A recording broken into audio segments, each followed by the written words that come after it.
തോ ബശ്ലോം ലഹെർഗോ ദുമോ ഉഷബുവോ ദുലേശോനോ സുറിയോയോ. സുറിയാനി ഭാഷാ പഠനത്തിൻ്റെ 107ാമത്തെ ക്ലാസ്സിലേക്ക് സ്വാഗതം. പൗരസ്ത്യ സുറിയാനി ഉച്ചാരണ നിയമങ്ങൾ തുടരുകയാണ്. ഇന്നത്തെ ക്ലാസ്സിൽ വരകളുടെ ഉപയോഗത്തെയാണ്, അക്ഷരങ്ങളുടെ മുകളിലോ അക്ഷരങ്ങളിലെ താഴെയോ കാണുന്ന വരകൾ അത് എന്തിനെ സൂചിപ്പിക്കുന്നു എന്നുള്ള കാര്യമാണ് പ്രതിപാദിക്കുന്നത്. ചുരുക്കെഴുത്തിനെ, അബ്രീവിയേഷനെ സൂചിപ്പിക്കാനുള്ള വര.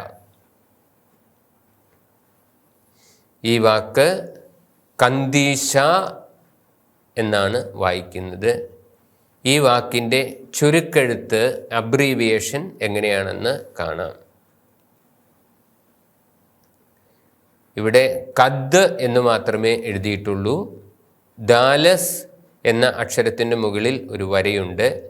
ഇത് കന്ദീശ എന്ന വാക്കിൻ്റെ ചുരുക്ക രൂപമാണ്.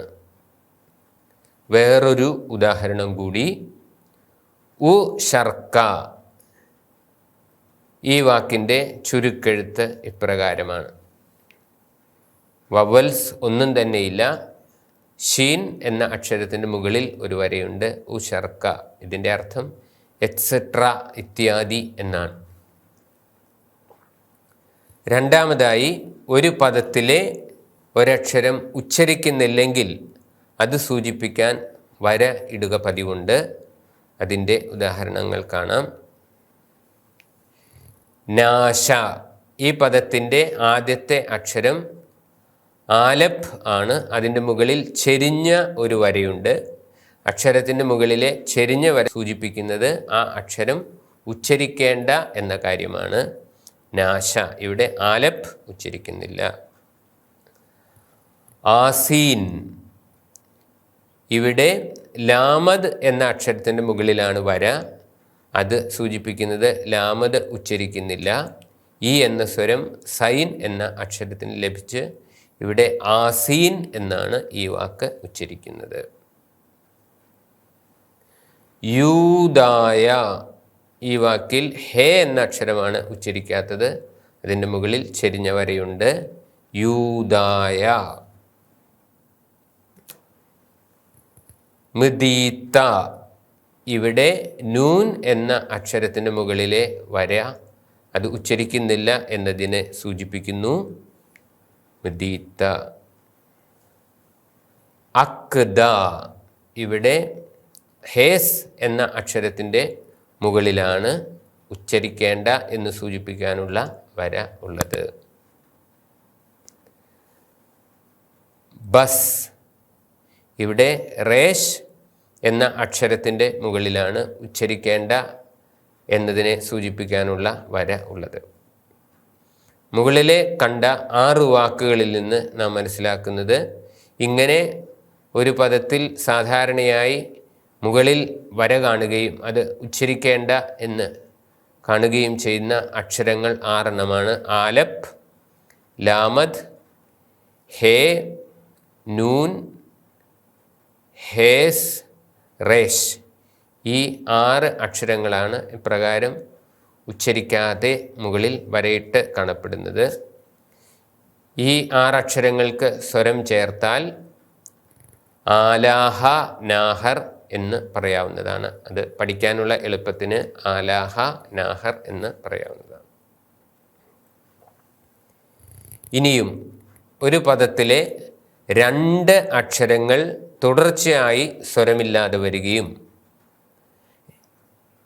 രണ്ടാമത്തെ അക്ഷരം താഴെ പറയുന്ന 9 അക്ഷരങ്ങളിൽ ഒന്നാവുകയും ചെയ്താൽ, ഇപ്പോൾ 2 അക്ഷരങ്ങൾ തുടർച്ചയായി സ്വരമില്ലാതെ വരുന്നു. അതിൽ രണ്ടാമത്തെ അക്ഷരം താഴെ പറയുന്ന 9 അക്ഷരങ്ങളിൽ ഏതെങ്കിലും ഒന്നായി വരികയും ചെയ്യുന്നു. ഈ പറയുന്ന 9 അക്ഷരങ്ങൾ എ, മീം, ലാമദ്, യോദ്, നൂൻ, വാവ്, ഹേ, റേഷ്, അലപ്. ഈ 9 അക്ഷരങ്ങളിൽ ഏതെങ്കിലും ഒന്നായി വന്നാൽ അവയുടെ അടിയിൽ ഒരു വരയിടുകയും സ്വരമില്ലാത്ത ആദ്യ അക്ഷരം ആ എന്നോ എ എന്നോ ഉച്ചരിക്കുകയും ചെയ്യുന്നു. അപ്പോൾ രണ്ടക്ഷരം തുടർച്ചയായി സ്വരമില്ലാതെ വരും. ആ രണ്ടാമത്തെ അക്ഷരം അമുലായ് നുഹറ എന്ന് പറയുന്ന A meme ലാമദ് യോദ് Noon wow Hayes റേഷ്, ഈ 9 ഹേ റേഷ് ആലപ്പ് എന്നീ 9 അക്ഷരങ്ങളിൽ ഒന്നായി വരികയും ചെയ്താൽ അതിൻ്റെ അടിയിൽ ഒരു വരയിടും. അത് ആ എന്നോ എ എന്നോ ഉച്ചരിക്കുകയും ചെയ്യുന്നു. ആദ്യം നമുക്ക് എ എന്ന ഉച്ചാരണത്തെ സൂചിപ്പിക്കാനുള്ള വര കാണാം. സ്വരമില്ലാത്ത തുടർച്ചയായി വരുന്ന രണ്ടാമത്തെ അക്ഷരങ്ങളിൽ രണ്ടാമത്തേത് വാവ് ലാമദ് മീം നൂൻ എന്നീ അക്ഷരങ്ങളിൽ ഏതെങ്കിലും ഒന്നാണെങ്കിലാണ് എ എന്ന് ഉച്ചരിക്കുന്നത്. ഉദാഹരണങ്ങൾ കാണാം. നെഹവിയാൻ, ഇവിടെ 2 അക്ഷരങ്ങൾക്ക് തുടർച്ചയായിട്ട് സ്വരമില്ല, ഹേക്കും വാവിനും. അപ്പോൾ രണ്ടാമത്തെ അക്ഷരത്തിൻ്റെ അടിയിൽ ഒരു വരയിട്ടു. എന്നിട്ട് ആദ്യ അക്ഷരമായ ഹേ എ എന്ന സ്വരം ചേർത്ത് വായിക്കുന്നു, നെഹവിയാൻ. അടുത്തത് സാ കെൽവാസ, ഇവിടെ കാപ്പ് എന്ന അക്ഷരത്തിന് എ എന്ന സ്വരം ചേർത്താണ് ഉച്ചരിക്കുന്നത്, സാ കെൽ വാസ. ഹേ കെംസ, 2 അക്ഷരങ്ങൾ സ്വരമില്ല, കാപ്പിനും മീമിനും. രണ്ടാമത്തെ അക്ഷരത്തിൻ്റെ അടിയിൽ വരയിട്ടു, ആദ്യത്തെ അക്ഷരത്തിന് എ എന്ന സ്വരം കൊടുത്തു, ഹേ കെംസ. മഹനയാന, രണ്ടാമത്തെ അക്ഷരം ഹേക്കും മൂന്നാമത്തെ അക്ഷരം നൂൻ. 2 അക്ഷരങ്ങൾ അടുപ്പിച്ച് സ്വരമില്ല, ഹേ നൂൻ. രണ്ടാമത്തെ അക്ഷരത്തിൻ്റെ അടിയിൽ വരയിട്ടു, ആദ്യ അക്ഷരത്തിന് എ എന്ന സ്വരം കൊടുത്തു, മഹനിയാന. ഈ 4 അക്ഷരങ്ങൾ എ എന്ന് ഉച്ചരിക്കാൻ വാവ് ലാമദ് മീം നൂൻ വൽമാൻ. അപ്പോൾ രണ്ടാമത്തെ അക്ഷരം 2 അക്ഷരങ്ങൾക്ക് അടുപ്പിച്ച് സ്വരമില്ലാതെ വരികയും രണ്ടാമത്തെ അക്ഷരം വാവ് ലാമദ് മീം നൂൻ എന്നീ അക്ഷരങ്ങളിൽ ഒന്നായിരിക്കുകയും ചെയ്താൽ ആദ്യത്തെ അക്ഷരത്തിന് അടിയിൽ ഒരു വരയിടുകയും എ എന്ന് ഉച്ചരിക്കുകയും ചെയ്യുന്നു. ഇനി ആ എന്ന ഉച്ചാരണത്തെ സൂചിപ്പിക്കാൻ പ്രകാരം സ്വരമില്ലാത്ത 2 അക്ഷരം തുടർച്ചയായിട്ട് വരുമ്പോൾ രണ്ടാമത്തെ അക്ഷരം ആലപ്പ്, ഹേ, എ, റേഷ് എന്നിവയിൽ ഏതെങ്കിലും ഒന്നാണെങ്കിൽ ആ എന്ന് ഉച്ചരിക്കുന്നു.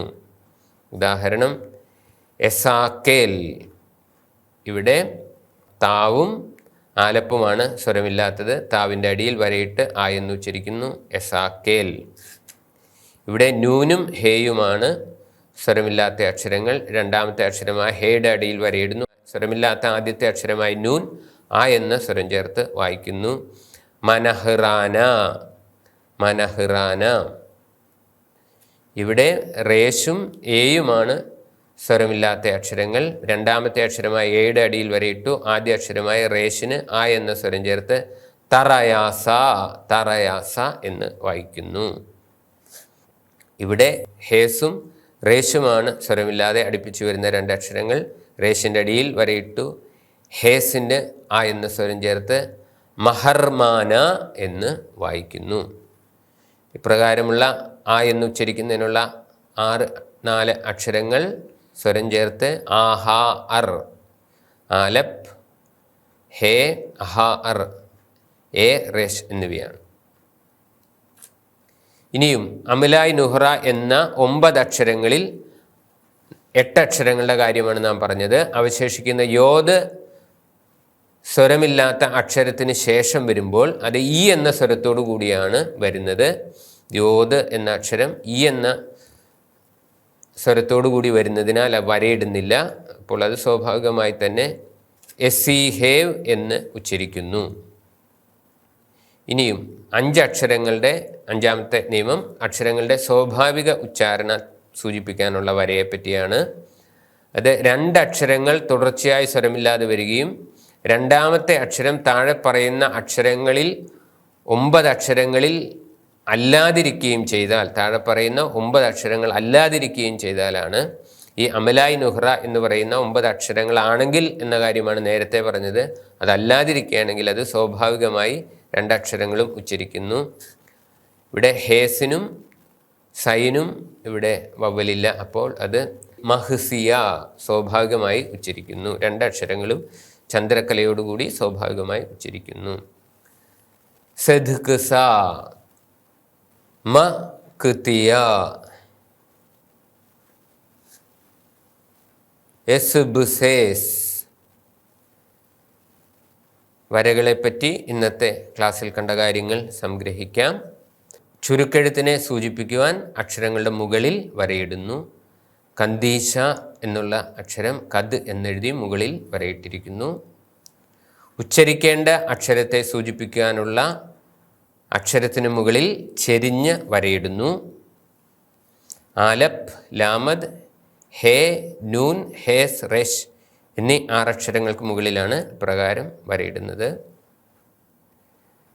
അമിലായ് നുഹ്റ ഈ 9 അക്ഷരങ്ങളുമായി ബന്ധപ്പെട്ട 3 നിയമങ്ങൾ കണ്ടു. എ എന്ന ഉച്ചാരണത്തെ സൂചിപ്പിക്കാനുള്ള വര, സ്വരമില്ലാതെ 2 അക്ഷരങ്ങൾ അടുപ്പിച്ചു വന്നാൽ വാവ്, ലാമദ്, മീം, നൂൻ ഈ അക്ഷരങ്ങൾ വരുമ്പോഴാണ് എ എന്ന് ഉച്ചരിക്കുന്നത്. ആ എന്ന ഉച്ചാരണത്തെ സൂചിപ്പിക്കാനുള്ള വര ഇത്. ആലപ്പ്, ഹേ, എ, റെഷ് എന്നീ അക്ഷരങ്ങൾ വരുമ്പോഴാണ് ആ എന്ന് ഉച്ചരിക്കുന്നത്. മൂന്നാമത് 2 അക്ഷരങ്ങൾ അടുപ്പിച്ച് സ്വരമില്ലാതെ വരുമ്പോൾ അത് സ്വാഭാവികമായി ഉച്ചരിക്കാൻ ഇടുന്ന വര. എല്ലാവർക്കും വളരെയധികം നന്ദി. Thanks a lot. തൗദീ സാഗി.